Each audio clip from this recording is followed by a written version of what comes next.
हरे कृष्ण। वैशाख पूर्णिमा का दिन अत्यंत ही पुण्य और दुर्लभ माना जाता है।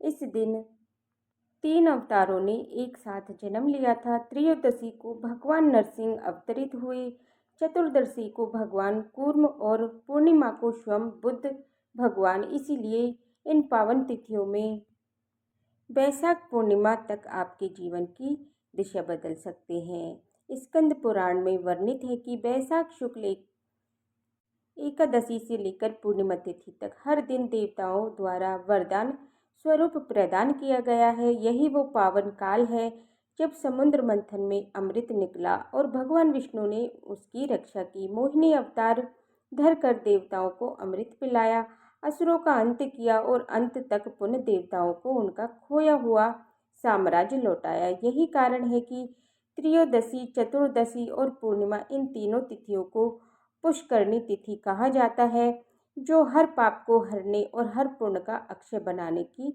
अद्भुत शक्ति रखती है। इसीलिए इन पावन तिथियों में स्नान दान का अक्षय पुण्य मिलता है। धार्मिक ग्रंथों में कहा गया है कि जो पूरे वैशाख मास पवित्र नदियों के जल से स्नान न कर पाया हो और तीर्थ न कर हो सका हो या कोई भी धार्मिक कार्य न कर सका हो, अगर अंतिम ये 3 दिन या पूर्णिमा के दिन ब्रह्म मुहूर्त यमुना, सरस्वती नदी जैसे पूर्ण नदियों के जल से स्नान कर ली तो उसे पूरे मास का पूर्ण फल प्राप्त हो सकता है।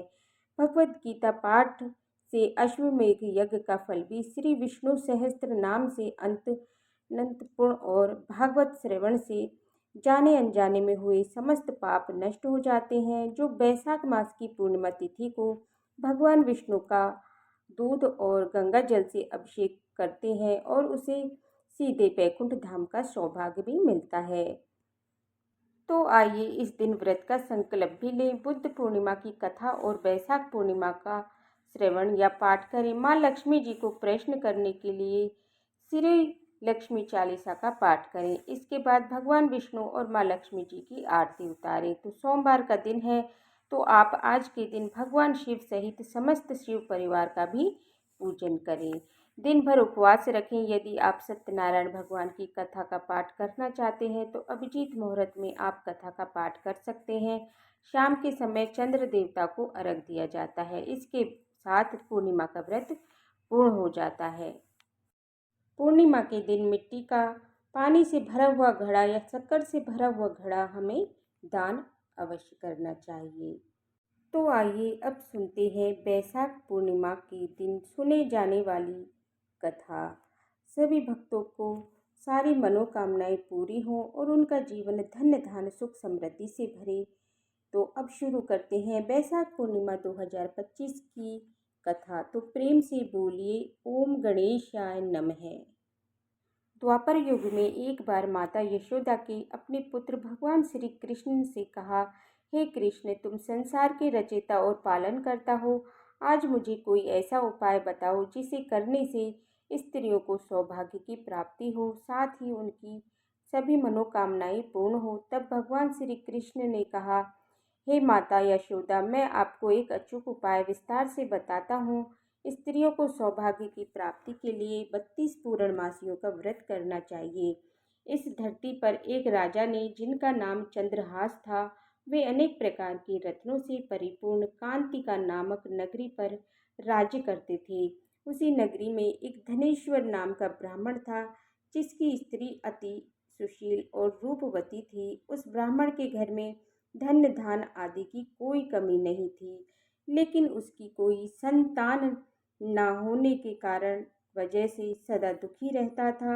एक दिन उस नगरी में एक तपस्वी आया और तपस्वी उस ब्राह्मण के घर को छोड़कर सभी के घरों से भिक्षा लेता था और अपना पेट भरता था। एक दिन तपस्वी भिक्षा का अन्न प्रेम पूर्वक एक नदी के किनारे बैठकर खा रहा था कि तभी धनेश्वर ब्राह्मण ने वहां आकर उस योगी को ये सब कार्य करते देख लिया। धनेश्वर ब्राह्मण उस योगी के पास जाकर बोले, हे महात्मन, आप सभी के घरों से भिक्षा लेते हैं, लेकिन मेरे घर से आप कभी भिक्षा नहीं लेते, ना ही आप कभी मेरे घर आते हैं। भला इसका कारण क्या है, क्या मैं जान सकता हूँ? तब योगी ने कहा कि निसंतान के घर की भीख पतितों के अन्न के तुल्य होती है, और ऐसे में जब पतितों को अन्न खाता वो स्वयं भी पतित हो जाता है। क्योंकि तुम निसंतान हो इसलिए मैं तुम्हारी घर की भिक्षा नहीं लेता हूँ। और योगी इस बात से धनेश्वर ब्राह्मण को बहुत अधिक दुख हुआ, और वो उस योगी के पैर पर गिर पड़ा और कहने लगा, हे महाराज, कृपा करके मुझे पुत्र प्राप्ति का उपाय बताएं। मैं पुत्र न होने के कारण बेहद दुखी रहता हूँ। सब कुछ होते हुए भी मैं खुश नहीं हूँ। आप मेरे इस दुख को दूर करने का उपाय बताएं। ये सुनकर योगी कहने लगे, हे ब्राह्मण, तुम चंडी देवी की आराधना करो।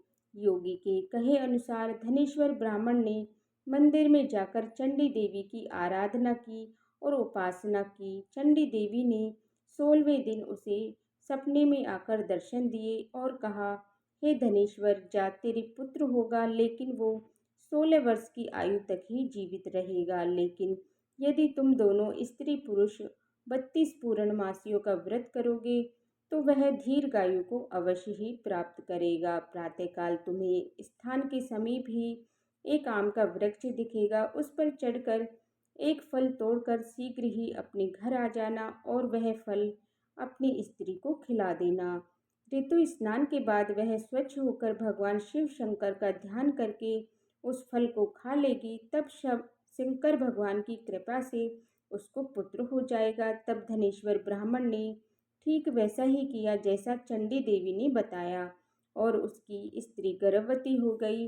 देवी माँ की कृपा से उन्हें एक अत्यंत सुंदर पुत्र प्राप्त हुआ, जिसका नाम उन्होंने देवीदास रखा। दुर्गा जी की आज्ञा अनुसार धनेश्वर ब्राह्मण की पत्नी यानी देवीदास की माता ने 32 पूर्णमासियों का व्रत करना प्रारंभ कर दिया। 16 वर्ष लगते ही देवीदास की माता पिता को चिंता होने लगी कि कहीं उनके पुत्र की इस वर्ष प्राण न चले जाएं। धनेश्वर ब्राह्मण ने देवीदास के मामा को बुलाया और कहा कि देवीदास 1 वर्ष तक काशी में जाकर विद्या अध्ययन करे, ऐसी हमारी इच्छा है। इसके साथ में तुम चले जाओ और 1 वर्ष के बाद इसको वापस लौटा लाना। काशी पर भेज दिया गया।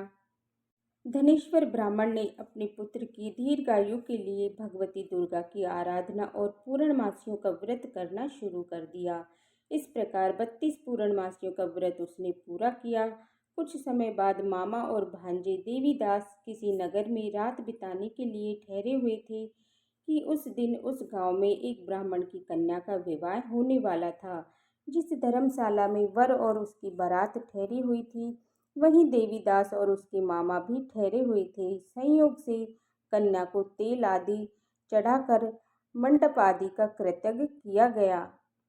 तो लगन के समय वर को धनुर्वाद हो गया। तब वर के पिता की नज़र देवीदास पर पड़ी और उन्होंने सोचा कि ये तो मेरे पुत्र के जैसा ही सुंदर है, मैं क्यों ना इसी के साथ अपनी कन्या का लगन करा दूँ और बाद में विवाह के अन्य कार्य मेरे लड़के के साथ पूर्ण हो जाएंगे।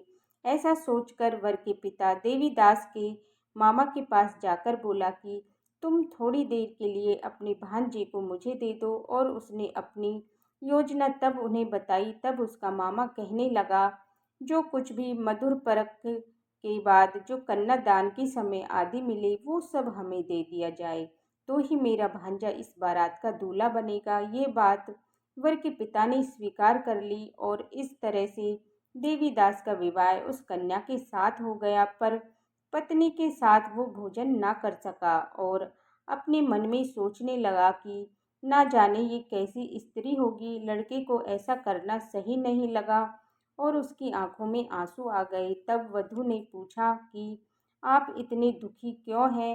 तब उसने सब बातें लड़के को बता दी। तब कन्या कहने लगी कि अब हमारी शादी हो गई है। देव, ब्राह्मण और अग्नि के सामने ही मैंने आपको अपना पति बनाया है, इसीलिए अब आप ही मेरे पति हैं। अब मैं आपकी ही पत्नी रहूंगी, किसी अन्य की नहीं। तब देवीदास ने कहा, ऐसा मत करिए, क्योंकि मेरी आयु कम है, मेरे बाद आपकी भला क्या गति होगी। इन बातों पर आप विचार जरूर कर लें। परंतु वह कन्या दृढ़ निश्चय विचार वाली थी।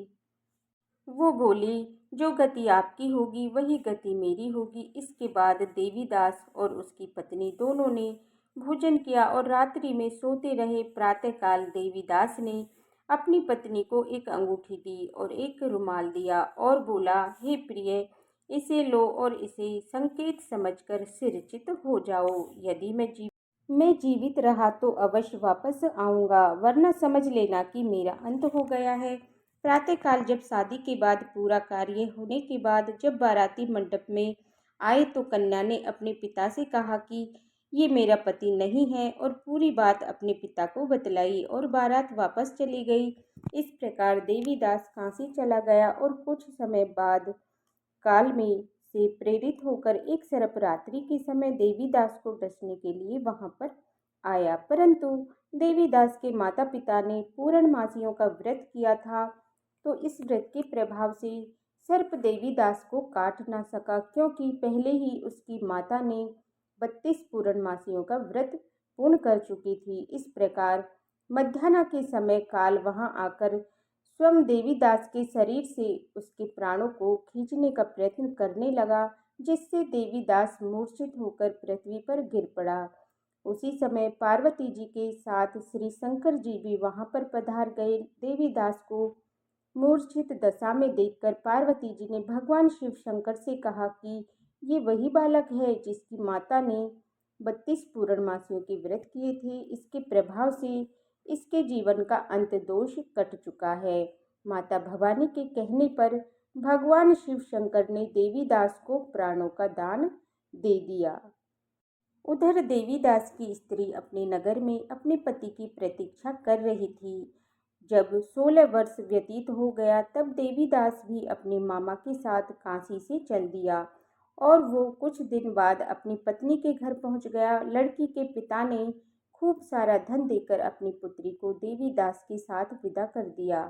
कथा की समाप्ति करने के बाद श्री कृष्ण माता यशोदा को बताते हैं कि धनेश्वर और उसकी पत्नी की तरह जो भी 32 पूर्णमासियों का व्रत रखती हैं वो सदा सौभाग्यवती और पुत्रवती रहती हैं। ऐसी और व्रत कथाएं सुनने के लिए हमारे चैनल को लाइक करें, सब्सक्राइब करें और बेल आइकन बटन को प्रेस करें, जिससे कि आने वाली वीडियो का नोटिफिकेशन आप सभी को समय पर मिलता रहे।